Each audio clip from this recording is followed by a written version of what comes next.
It's time for the Hockey Writers Grindline,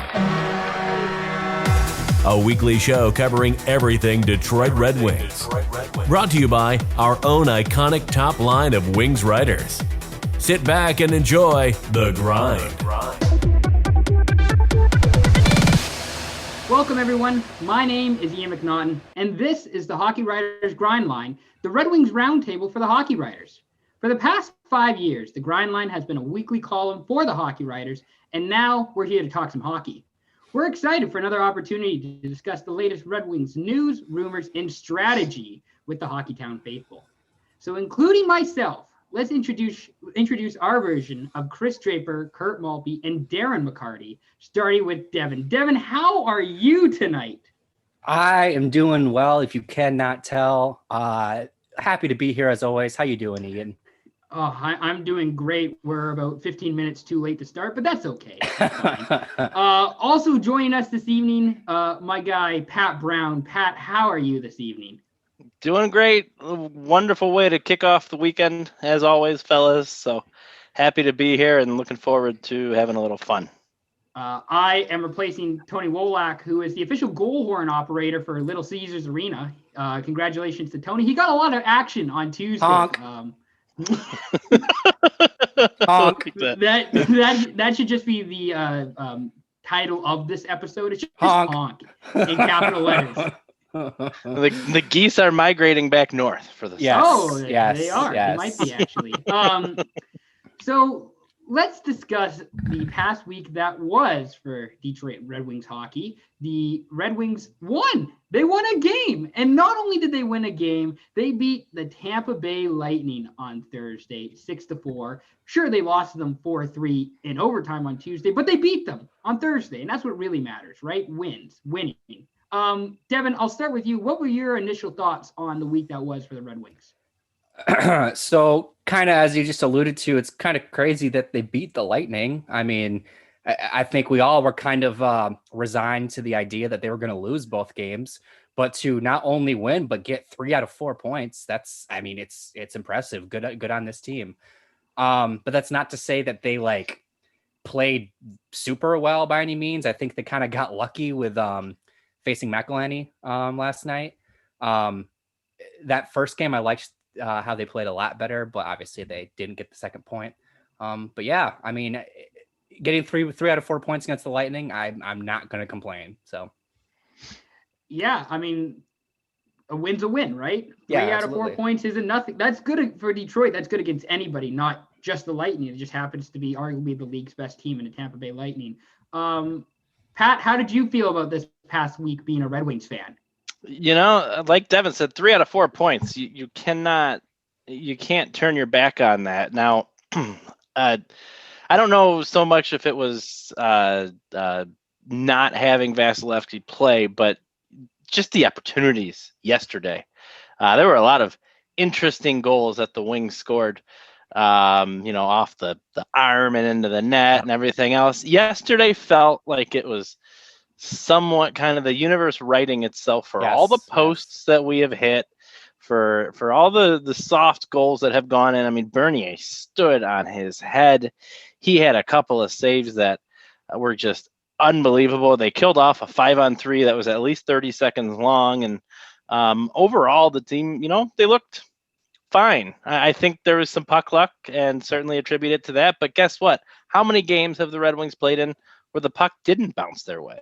So, they hit a post and then it goes off a skate and in the net on the other side. So that's hockey, and you take the wins, you take the points, and I'm proud of the medal that they showed. And everybody continues to kind of forget. Still no Bertuzzi in the lineup.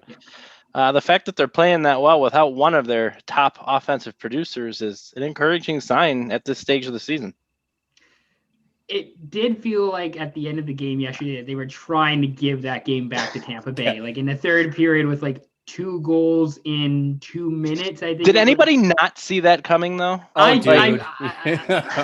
Exactly. I was 3-goal worried. lead going into the third period. Absolutely. I hear Ken Daniels with 5 minutes after the conversation we had last week about pulling the goalie, right? And there's 5 minutes left, and I hear Ken Daniels say the goalie's heading to the bench. And I don't even think the goalie made it to the bench yet. And No, he did not. And I was just like, oh, here we go. Yep, All right, here we go. We pull the goalie. They somehow manage to score a 3-pointer. When they pull the goalie, they score. It's just like, it was. I think we all kind of knew it was going to be a dramatic finish, regardless. But still.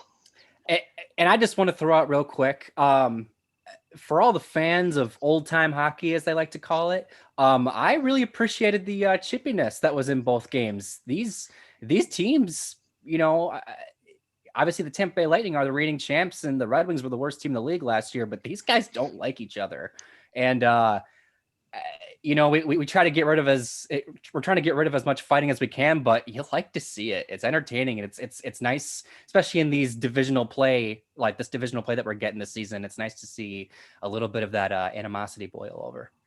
Somebody may need to remind Ernie how that game played out yesterday. Yes. Oof. I forget who he was fighting, but tip of the cap to the fact that he had him and he caught him, so he stopped Ernie from hitting his head on the ice. Like, what sport is better than hockey? I'll wait, because my goodness, it's there are two guys throwing haymakers. He lands it. When you feel it, you landed it. And he caught him, and he's like, I'm just gonna lay you down now. It was fun to see the chippiness, Devin. I agree. It's I don't know. I've kind of had this feeling or kind of vibe where last year the Red Wings would maybe play okay for 20 minutes, if that, and then would just bugger off for 40 minutes. Like, they wouldn't even try for 2 periods. Now it feels like they're at least playing good for 20, if not even 30, maybe even 40 on some nights, and then they have, the off period. And that's nice to see, at least. Like, none of us were expecting them to be Pat thought they were going to make the playoffs, but I don't think anybody really thought that this team was going to be a king's maker in the Central Division. Sure. Like, this was just a team that's rebuilding and are getting better, and they are rebuilding and getting better, even if they don't show it in the wins column. And I think they showed that last night against Tampa Bay. And I get that Vasilevsky wasn't playing. I get all the circumstances that, it's just a fluky win for Detroit, but they showed some real animosity, some grit. We want to win this game. Yep. Like, we deserve to be here, and that's what I appreciated the most out of the whole team. Not just the goal scorers or Ernie for fight. Like, the whole team showed last night. I thought that we want to be here. We can keep up with you guys, or at least we can try to keep up with you. We're probably going to lose, but we're at least going to try and play with you for 60 minutes. So, and to your point about improvement over last year, the record doesn't exactly show it, like you said, Ian. But anyone who's been watching this team on a regular basis can see it. This team is better than they were last year. If we're only going to play 56 games this season, but if we played 71 like they played last year, guarantee they get more than 17 wins. Yeah, and again, there's also, like, I don't know how much of it is to blame, but the external factors of little to no crowd. Like, I think the Red Wings have had 750 people there. 750 for the last, I don't know how many couple of games now. Yeah. And then the whole COVID protocol situation, like, players are just, you go to the arena and then you go home and you don't go it. Like, you don't, like, it's a whole different lifestyle for them too, which I'm sure is impacting them mentally. And the fact that they're still putting in a solid effort every night, even if they are, not having a good period or a good 30 minutes, I appreciate that. And I like to see that. So, yep. I think last year, and we talked about it before the season started, last year, it seemed like all too often the Wings would have one good period, and it'd be frustrating because you'd see them play well for one period, but then it really wasn't there the whole game. And this year, talk about the moral victory to end all moral victories, but feels like they're having 2/3 of a good game. Sometimes more. They're losing their fair share of 1-goal games, and nobody likes these moral victories. Nobody wants to see. Nobody wants to see the Red Wings no Red Wings fan wants to see them fail, but you do want to see these baby steps in the right direction, and you consider what the league's going through and what the team's going through and the players that they're without, and it's at least encouraging. So that brings me to my next point, which is head coach Jeff Blashill. He's kind of been a running topic for us for the last few episodes, but there's always this kind of, I don't know how you want to say it. He's always in the background. Jeff Blashill's always in the back of your mind. Like, is this guy going to get fired today? Is it going to be this game? But his team just beat the Lightning 6-4 on home ice. Pat, I'll start with you. Do you think this win gets Blashill through the rest of the season, through another month? Where are you with Jeff Blashill? Well, where I am and where Steve Yzerman is are probably two very different things. And from a Steve Yzerman perspective, I don't think the win or this series has anything to do with it. I think Blashill is going to finish the season no matter what. They could probably lose out at this point, and he's finishing the season because why make a switch? If you're going to make a switch to send a message, you're going to do that when they started off 2-9 or whatever it was. Blashill's there to foster the talent. You are seeing that talent improve, albeit marginally, but improve. Who are you going to put in place? Bylsma? Bylsma could barely get it done with Crosby and Malkin.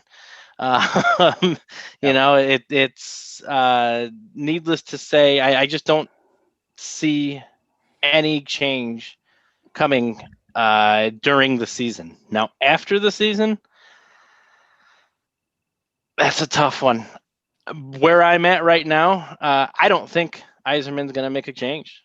I think Yzerman's going to re-sign Blashill. Now the question is, if he does that, what does he re-sign him to? You going to bring him back on a 1-year deal? Are you going to Bertuzzi him? I don't know if that's the right way to go. And the reason why I think he's going to bring him back is because, again, who do you bring in? A lot of people are clamoring for Gerard Gallant, and I understand that, and I would like to see him too. But he is not quite the young talent developer type of coach that you would want to have over such a young team. He did great in Florida, great in Vegas with the island of misfit toys and everything. And I respect the man. I think he's a very good coach, but I don't necessarily think now is the right time to bring him in. So I think there's a decent chance that Blashill comes back for another year, which is, and it's been a while since I've had a hot take, but that's getting kind of spicy. That's definitely up there in terms of mild to hot to spicy takes. Devin, what are your thoughts on Blashill?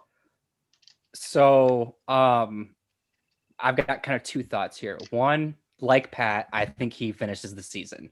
Like Pat, I think they could lose out and he would still be the guy until the very end.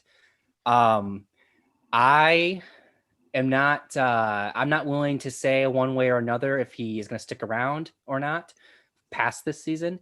I think that if he does stick around, it'll probably be on, I'm going to say like a 2-year deal. If he sticks around, what I would see happening is Yzerman basically says, you're going to be our guy until we start getting good.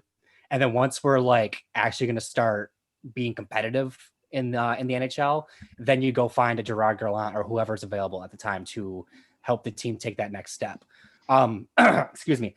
I think Yzerman's kind of playing with house money right now. He can kind of take his time. And if he wants Blashill to be the guy to just kind of hold down the fort while the team gets good, he's within his rights to do that.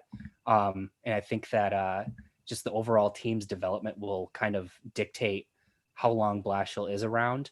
And then my second point, I kind of have a question I want to kind of throw out to both of you guys. So I just kind of mentioned that Yzerman's kind of playing with house money. And I think in all of Detroit sports, I don't think there is a more popular and a more safe, secure figure than Steve Yzerman right now. And for good reason. But my question is let's say he does retain Jeff Blashill. There's going to be a lot of fans who are livid. And that'll be justifiable. So my question is for both of you is, I guess as a fan base or even just on an individual basis, when is the honeymoon period over with Steve Yzerman? When do we start looking at his moves and saying, all right, what are you doing here, Steve? It's a good question. Part of the issue with Yzerman, the unexpected issue, this is the whole cap space, because apparently we're going to have a flat cap for apparently 3 or 4 more years, according to Gary Bettman, which is intriguing and interesting, considering that Detroit should have a fair bit of cap space. One of the few teams with cap space this upcoming season. We were some of us were kind of anticipating him maybe making a big move. I don't know if they do again this offseason, make a run at somebody. If I had to give a timeline, I'm willing to give him another year, maybe July 2022. Okay. When I would really start to see, I'd like to see some more results from the team. Sure. But I have a bit of an asterisk just because of the financial situation, what the economics are going to look like. But put me down as July 22 with an asterisk. Okay. Yeah, from my perspective, I think you have to take a step back and look at what he inherited. Sure. Which was nothing, by the way. He inherited a lot of bloated contracts, of which they've shed almost all of them. Hi, Franz. But I think Nielsen probably gets bought out at the end of this year. When Bertuzzi went for arbitration, you thought maybe there was a chance there but that would have put 4 years of paying for him. It just wouldn't have made sense. So I think he has the opportunity to shed really the last of those bad contracts between that and the others whose contracts are just up. Ian, I agree with you. While we were optimistic or kind of hopeful that maybe there'd be a big splash signing in the offseason, I don't see that happening now, especially considering how Mantha has played and him being the only long-term 4-year deal that Yzerman's handed out while being in Detroit, and the frustration that's come along with that. I think that'll only play psychological warfare a little bit more. Personally, I'm willing to give Yzerman a couple more years. Sure. He inherited nothing. If he chooses to bring Blashill back next year, while I probably wouldn't do it, if you guys remember before the season started, I was Blashill's biggest advocate. He's been successful at every level. So there's something to be said for that. And B, again, going back to it, who do you bring in right now? You're not challenging to win a Stanley Cup. It would be one thing if you were challenging to win a Stanley Cup and constantly getting booted out in the first round, but that's not the case. So cliche, and I love that it's turned into a cliche, but for now, trust the Yzer plan. I know I do. He's got a couple years before I think fans start getting antsy. You look at Harbaugh, who could essentially walk on water when he arrived at Michigan. Yep. Seat's getting pretty hot now, but even that was after 4 or 5 years before things started getting hot, and all of a sudden, what's happening? He's got his players in, and he's still not beating Ohio State. He's only beaten Michigan State here and there. And he just got an extension. Yeah, this is true, but with I also think that makes it easier for them to buy him out. So I think that's mutually beneficial. But hey, hockey. Point being, Yzerman's such an icon, and I think it's going. We all wanted it to be unicorns and puppies and have them start playing very well 2 years in. That's just not the reality. But the reality is we are going to start seeing some of that talent that he's drafted, who's performing so well overseas, very, very soon within the next year. And we'll start really being able to evaluate the decisions that he has made to this point then. I want to say about Blashil, just I think we all deep down knew at the beginning of the season it wasn't going to be pretty. We all knew Sure. deep down it wasn't going to work, and we all kind of just wanted it to work. We all kind of just wanted to believe that this would work because he has been coaching the team for so long, and it just hasn't. It just hasn't with him. And Is that his fault? are you going to defend Blashil right now? I dare Like, you to defend Blashil right I'm now. almost playing devil's. Well, who does he have right now that's better than any other team in the division? Who does he have to put on the ice right now? You know, how do I say? Oh, there's actually, like, I was gonna say, they've signed Nemestikov, who they've signed Nemestikov. Yzerman traded for Fabry. Who Fabry's panned out fantastic. Fabry has panned out well. Nemestikov hasn't been. I had higher hopes for Vlad. I'm not totally discouraged. I'm not totally discouraged. I kind of wanted more too, but I'm not totally sold on him yet. Yeah, he's kind of neutral for me. Agreed. Stetcher's been good. Stetcher's been really good. Yeah. Just ask Mark Stahl. Stetcher's been awesome. I was gonna. And Mark Stahl, Yzerman got a second for him. He's probably gonna get something else for him too. Probably. So some of those players are Yzerman players that he's brought. Yeah. Like, so it's not. Oh, no doubt about it. But we're also not talking about bringing in, the Ovechkins and the Duncan Keats. There's nobody who's that stout on this team. They're more or less the majority of the team is a bunch of role players, to be honest. Yeah. Where you've got your, Larkin. You can't say enough about what he does, and it just seems like every time he has the puck, he does something, or you see him back checking to go get the puck. But this team is made up of a bunch of role players, and it's like my softball team. Love you guys, but the fact that I was the best player on my softball team was bad news, and that's why we didn't win a game. Way to throw your softball team in the bus. I guess if we were to wrap a bow on this, we're all kind of, not surprised if he's brought back for another year, but we don't really want him in the long term. I think, for me, I wouldn't bring him back, number one. But if we're going to bring him back, if we're going to do that experiment, let's see what happens when you really get the true kids, when you get the Siders and you get the Bergerons and everybody else. Let's see how they do. If we're really going to do this experiment with Blashill, then you might as well give them the benefit of the doubt and see how they perform. And that I was going to say that might be like, again, next year. You got Sider, you got Raymond, you got a whole bunch of guys coming in who most Red Wing fans would call, the future of the team. Like, these are the guys that we want on our team long term. Now, will Blashil play them?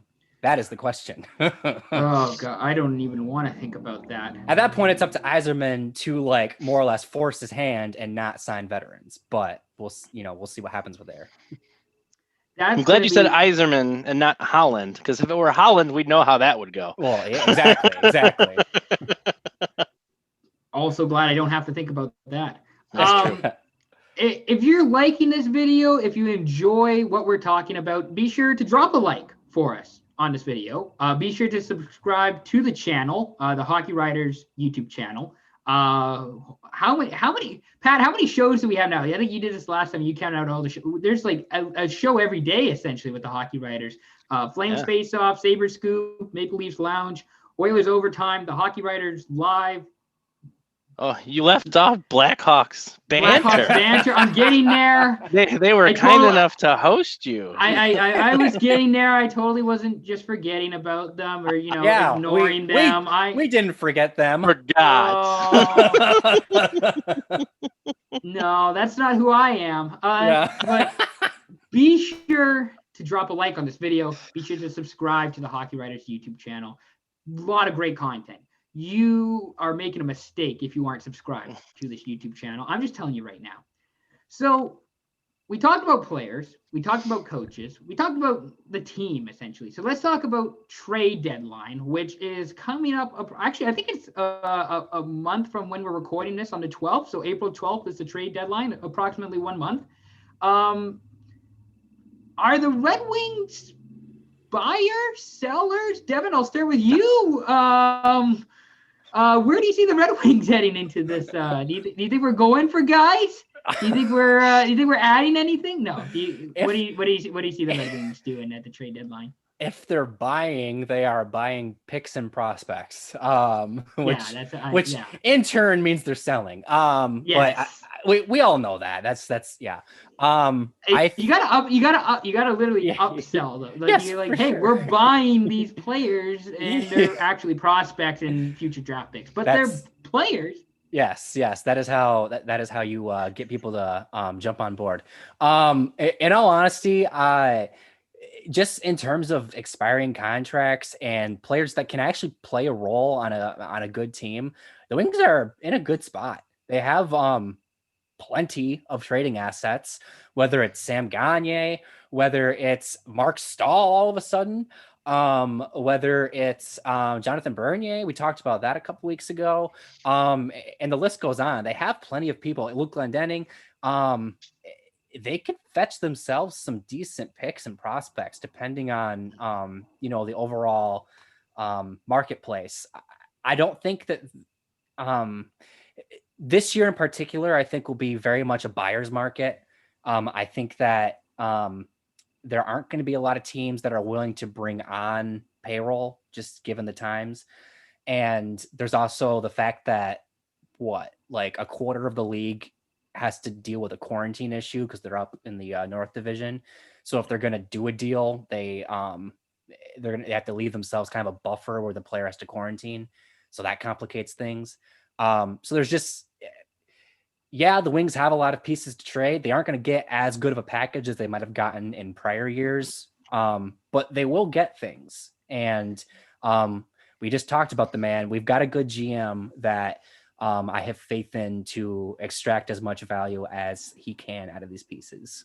Can I just say, you've been kind of pushing this Mark Stahl narrative for like last few weeks now. Do you actually think that the Red Wings are going to get something back from Mark Stahl, or are you just telling yourself that to make yourself sleep at night? Both. But in all seriousness, no. I mean, I've heard it on NBC telecasts. I think Eddie Olczyk brought him up as somebody that a team could pick up. I've seen it in a NBC Sports article. I believe that's where it was from, where he was Mark Stahl was mentioned as a guy that a team could go out and get. Now, I'm not saying the Wings are going to get another second round pick for him. But would a team give up a 5th round pick just to add a veteran dude who's played over 100 playoff games? Yeah, especially if the Wings eat half the cap. Obviously, it's got to be the right fit that has that cap space and everything. But yeah, I think a team could send a 5th round pick. Pat, I'll throw it over to you. Who are you looking at, or who do you think is going to be out the door possibly in a month from now? Bobby Ryan. Bobby Ryan? Yes. I think Bobby Ryan's gone. I think I love what he's done. I'm very, very happy for him. He seems like a legitimately good guy who's worked his tail off to, frankly, get his life on track and then get his hockey world on track. And I'm happy for him. I think, frankly, he deserved better than what happened, Ottawa buying him out. I still don't quite understand that move, but I think Bobby Ryan's on his way out. And I think if he keeps performing at the level he's performing at, we'll get a lot for him. Maybe not what you'd see in a typical year, but I think there's going to be a team or two that's going to really want that type of production from a guy who's been around the league for a little while. When a playoff push nears. So I think Bobby Ryan's as good as gone. And he's had a cheap deal too. Yeah, for sure. And actually, Devin, you mentioned about Stahl, and it's true really with anyone. Huge bargaining chips because Yzerman has so much space to work with the cap that he can retain half of everybody's salary pretty much. But I think Bobby Ryan may be one of the bigger prizes on a potential trade market this year. Mark Stahl could go. You could see Glendening go, just if a team is looking for some success in the face-off circle with the year that he's having that everyone keeps talking about. But to me, the slam dunk, he's gone, is Bobby Ryan. I would be floored if somebody's going to come and at least throw draft picks for him, if not prospects. And everybody knew when he was signed that he was signed for a 1 year deal, $1 million, right? Yep. Something to that effect. And it was mutually beneficial. It gave the Red Wings an opportunity to flip him at the deadline. It gave him an opportunity to get his career on track, which he's done. And I think it'll play out that way. Because Bobby Ryan was the team's leading scorer for I think most of the season, partially just because of injuries and just the team's lack of scoring. But I can't see a world in which he's a Red Wing on April 13th. It just doesn't make a lot of sense. I don't know why you would want to keep him after the trade, unless you think he's really providing veteran leadership. No, I don't see it happening. He's one of those players that it would be, oh man, if we had a good Red Wings team to watch, a playoff caliber Red Wings team, how fun would it be to have him on that team? Because absolutely. He plays the game well. It's fun to watch him play, and it'll be sad to see him go, but it'll also be good in terms of what assets we'll get back. And Devin, I think I interrupted you. I apologize. No, you're fine. I would not be surprised to see him leave at the deadline, but I wouldn't be surprised to see him circle back and re-sign with the Wings in the offseason. I thought about that too. Thomas Vanek is what I'm getting from this situation. I thought about that as well. The only reason I kind of shooed that out of my mind is because what's in it for him? They're not going to be contending next year yet. Sure. So unless he thinks truly in 2 years, because he's not old, but he's no spring chicken anymore. And I think I literally, before the show started, was thinking about that, and I'd love to see it. I just don't know if that's in the cards. Vanek wasn't the name. The first name for some reason that came to mind was Kovalchuk last year. I should have gone to Vanek, but I just went to Kovalchuk because obviously he signed with Montreal last year, and then he got dealt at the deadline, and there seemed to be interest on both sides for Kovalchuk to come back to Montreal. I would like to I would like to see Ryan back just because he's a fun player to watch. He seems like he's interested. He looks like he wants to be there. Yes. Yeah, exactly. In this situation with what's all I just laid out earlier, what's all going out with this team and COVID and everything, he looks excited to be at the rink and play hockey with the guys, which I greatly appreciate as a fan. And let's not forget, when they asked him why he signed with Detroit, first thing out of his mouth was Steve Yzerman. This is a guy that is buying what Yzerman is selling. And I think that more than any other reason, that is why he would come back. Now, you do raise a good point, Pat. If he decides he's at that point where he needs to go cup chasing, then by all means, he's within his rights to go do that. But if he just likes being in Detroit and he likes Steve Yzerman and he likes his teammates, then it's not out of the question. Yeah, Devin, we are on the same wavelength tonight, man, because before you said it, I was thinking it. In fact, I would love to know specifically what was said in that conversation between Yzerman and Ryan, because Ryan specifically said he came to Detroit because of Steve Yzerman. And I'd love to know what was said. And I guarantee it wasn't, we're going to win a cup, Bobby. I guarantee you it wasn't that. So the fact that after all that, it was probably what we all think, right? Look, you come and you perform, and we'll make sure we get you to a contender and give you a chance right now to go win a Stanley Cup if you come and you perform. Had to be something like that. But it's been great having him around. I think folks were skeptical, and understandably so, but he came out of the gate hot, and he's fun to watch, and he seems to gel with the team quite well. He's been good for. Sorry, Ian. No, go ahead.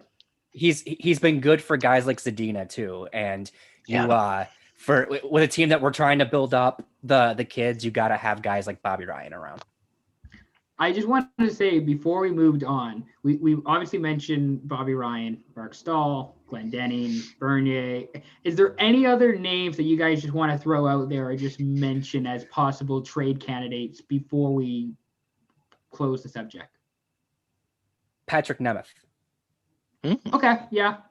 I see where you're coming from there. Expiring deal. They could eat half. And then he's 1.5. He's he hasn't been as good this year as he was last year. But there is precedent, and he's not old by any means yet. I think he's like 28. He could do something in a depth role for a good team. I myself personally, I just want to throw out juice.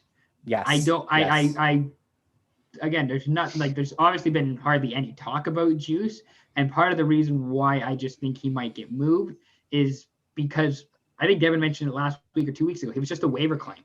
The team invested little to nothing to get him, and they might get a draft pick if the right offer comes along, possibly, maybe.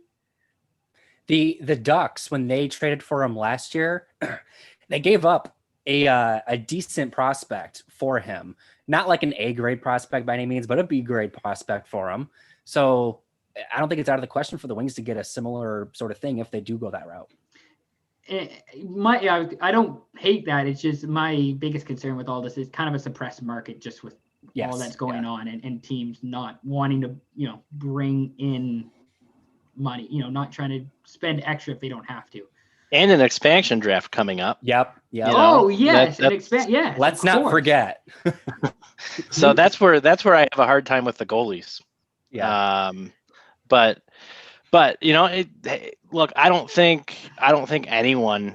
Well, there are a few folks who are off the table completely who would never be traded. But I think for the most part, if Yzerman's phone rings, he's gonna listen, because it's clear his strategy is still continue to collect assets. And my God, do we have a boatload of picks coming up this year? Wouldn't it be nice to see even more? And real quick, I want to ask, I want to throw it out there. I know we need to keep going. Who do both of you have as untouchables? Ian, you go. Larkin. Before you go on, can we all agree that Larkin is off limits? Yeah, of course. That should be obvious, but I can't imagine he was given the C. Yeah, that would be some craziness. It just feels like something, at least like in case other fans think, they could trade Larkin. No, like Larkin is not being moved, not happening. But I mean, outside of Larkin, there's not Stetcher. I wouldn't want to move Stetcher right now.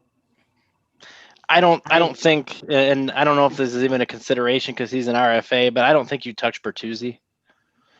Maybe, but again, if the right offer, if somebody's tossing you a first round pick for him and his rights, you at least think about it. Yeah, I don't think anybody's going to do that because he hasn't played. The other name I wanted to throw out there is Zadina, of course. Yes, because I don't think Zadina is going to get moved, but I think that if you're like 22 and younger, you're more or less off limits unless something crazy comes along. Yeah. It's more some of those like Zadina, Stetcher, like those, like there's like 2 or 3 guys, 4 guys who I think are really untouchable. Dark horse for a trade, Jeff Blashil. Ooh. You're definitely listening to offers on Jeff Blashil. We got this bag of pucks over here. We have some Gatorade. Half drank. It's been out in the sun all day. Got some backwash. So good. Let's move on to the big cucumber lime, but it's good. We are on the Gatorade train now, baby. Let's move on to the big news of the week in hockey, not just Red Wings related. This is the big news in the hockey world this week. The NHL is back on ESPN. Now, Do do do do do do do do do. I was wondering which one of you guys were going to do that first. Do do do do do do. Yeah. So, in case you don't know, Goosebumps, Devin. Goosebumps. so I'm not going to get into all the details, but it's been 17 years since the NHL has been on ESPN. I asked you guys beforehand if you knew when the last Red Wings game on ABC was, and Pat was so close. Pat was like inches from getting it. Pat, I'll go to you first. Your immediate thoughts when you saw that the NHL was going to be on ESPN next year. Like most of the Twitter universe, bring back Gary Thorne. I mean, come on, who doesn't enjoy a good Thorngasm after a goal? Seriously. So bring back Gary Thorne. Really quick note by one of my all-time favorite announcers. I know I'm not alone in that category, and having grown up outside of Detroit in the Chicago area, I only had the opportunity to watch the Red Wings when they were on ESPN during the regular season, and Gary Thorne almost always had the call. Every now and then it'd be like Steve Levy and Darren Pang, but Gary Thorne and Bill Clement most of the time did the call. And so like it just near and dear to my heart, and one of my an amazing moment in my life when I was in Seattle with the Mariners. This would have been 2006, I believe. The Orioles were in town, and I actually had an opportunity standing behind home plate batting practice before the game started. I had an opportunity. He was there because he was the play-by-play guy for Baltimore at that point. And I went up. It was only a couple of years after the network had gotten rid of hockey, and around all of these players, when they would come visit, Maglio Ordonez and Justin Verlander and everybody else, I was cool as a cucumber. And Gary Thorne, I could barely get a word out, and just told him how much I enjoyed his play-by-play, and he couldn't have been nicer, couldn't have been kinder, and it would be great to see him back. I think there's a nostalgia factor in there, but also he is awesome at calling hockey. Just awesome at calling hockey. And that was the first thought that came to my mind, Ian. Yeah, I mean, my father, who lives in Canada now, he was living in the States when through the entire NHL on ESPN period. And he texted me. He said, I have never been more excited for hockey than having the NHL back on ESPN. Like, he is ecstatic about the NHL being on ESPN. Devin, how are you feeling about NHL being back on the worldwide leader in sports? What are your thoughts? So real quick, just to add on to the Gary Thorne hype.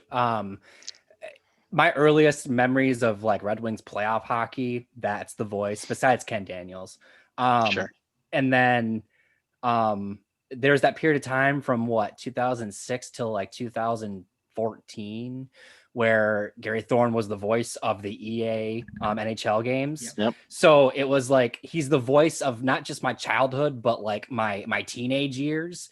So that voice is very nostalgic to clearly all sorts of hockey fans from all over the world. So I think that's a can't miss opportunity. You got to get Thorne back.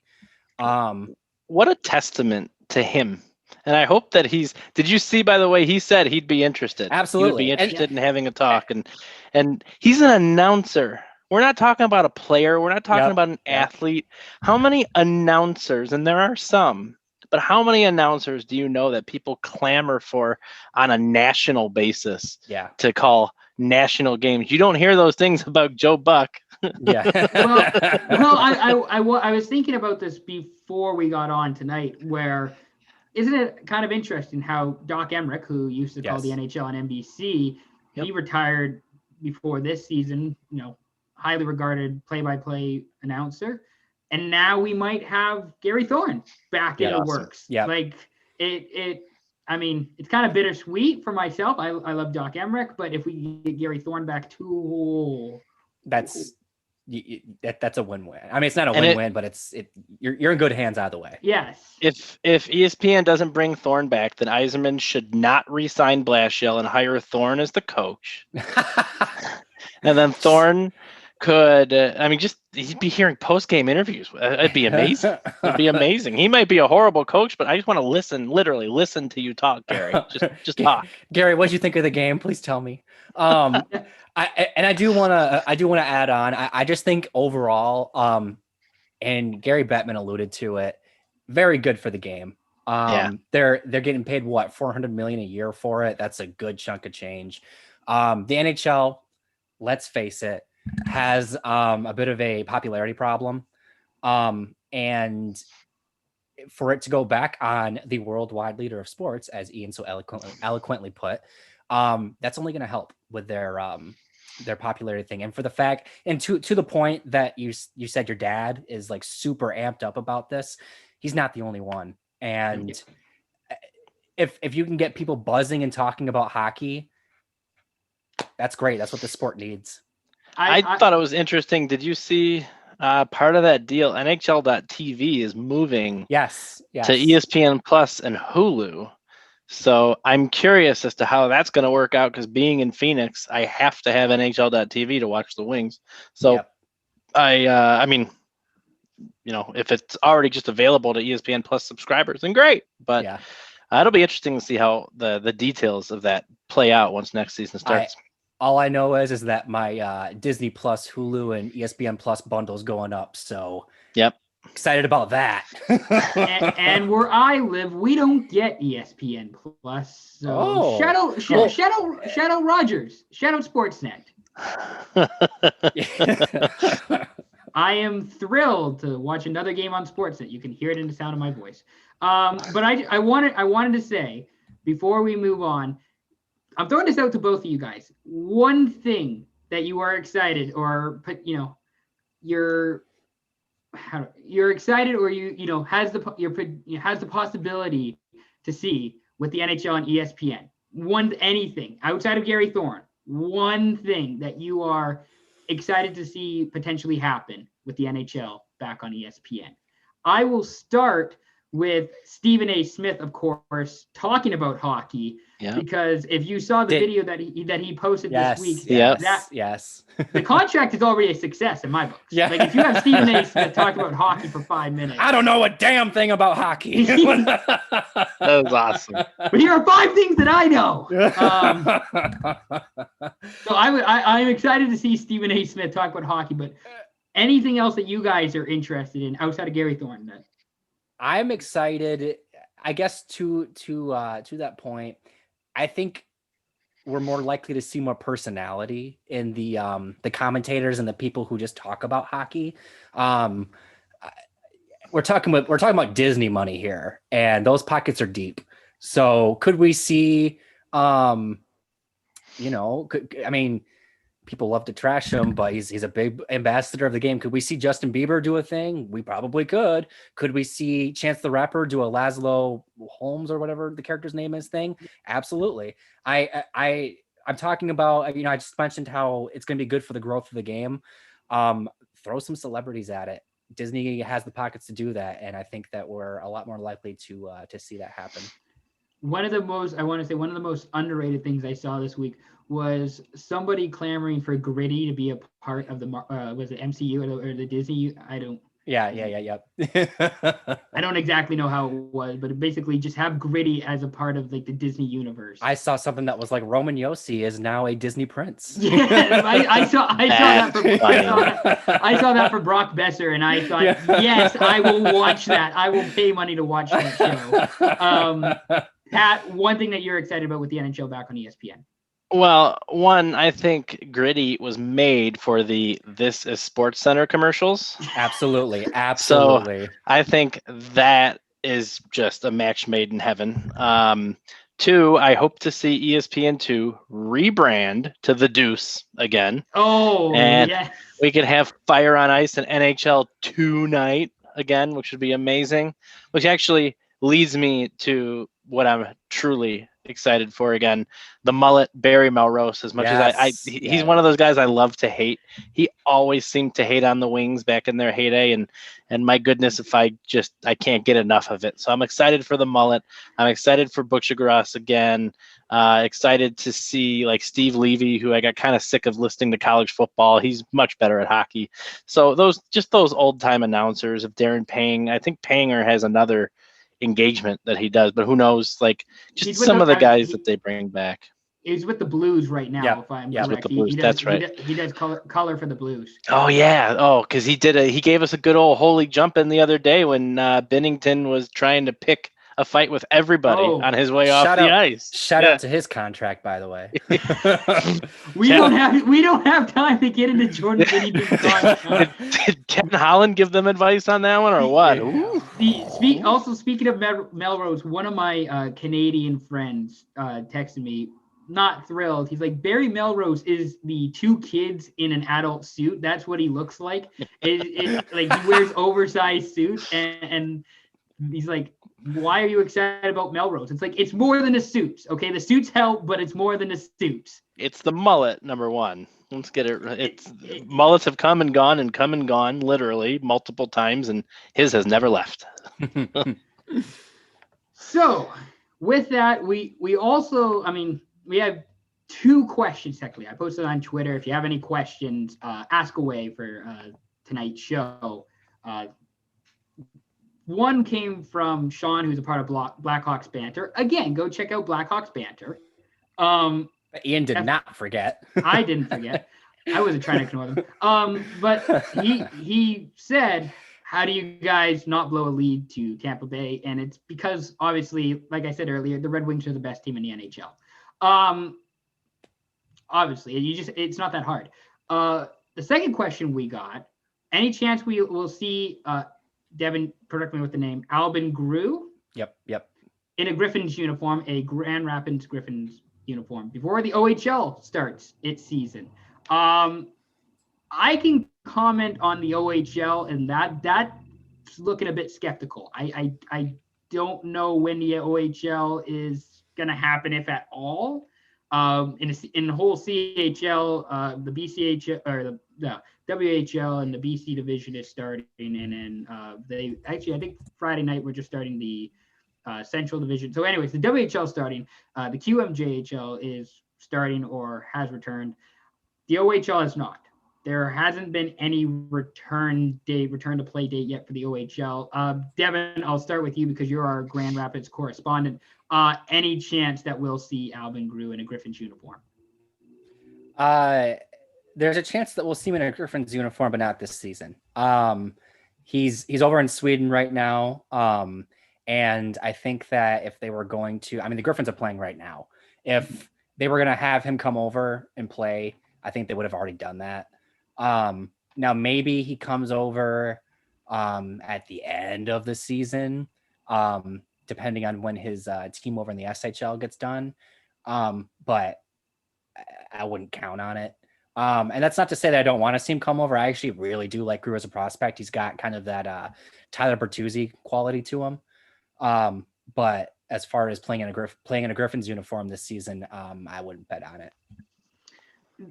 There actually could be a world if the OHL doesn't return and, the AHL starts before, the OHL next season. So maybe, but in terms of the actual context of this question, how it's asked right now, yeah, I kind of doubt it. That's what you'll see with a lot of players who are playing over in Europe right now. If they were going to play in the juniors or in the A, if they were going to play in North America, they would have already brought them over, I feel like, or they would have done it by now. So, Pat, anything to add? Yeah, nothing insightful. I think Devin hit the nail on the head. If the season ends early in the SHL, and you want him to keep playing some meaningful hockey, he may this year. But Devin, as you said, is our expert Grand Rapids correspondent, and I have nothing insightful to add. It's like the Daily Show. He's our senior Grand Rapids correspondent, Devin Little. That's the show. That's the Hockey Writers Grind Line for this week. I really hope you enjoyed this show. Again, like this video on YouTube, subscribe to the YouTube channel. Again, I cannot stress enough how much stuff is on the Hockey Writers YouTube channel. It's so much stuff. It's like Disney Plus of like hockey YouTube stuff. A whole lot of episodes. And no Justin Bieber, we promise. Yes. Oh, we're not. I didn't get that text. I didn't know that wasn't happening. Did I make a Justin Bieber reference before the Maple Leafs Lounge? Ooh, beat him to it.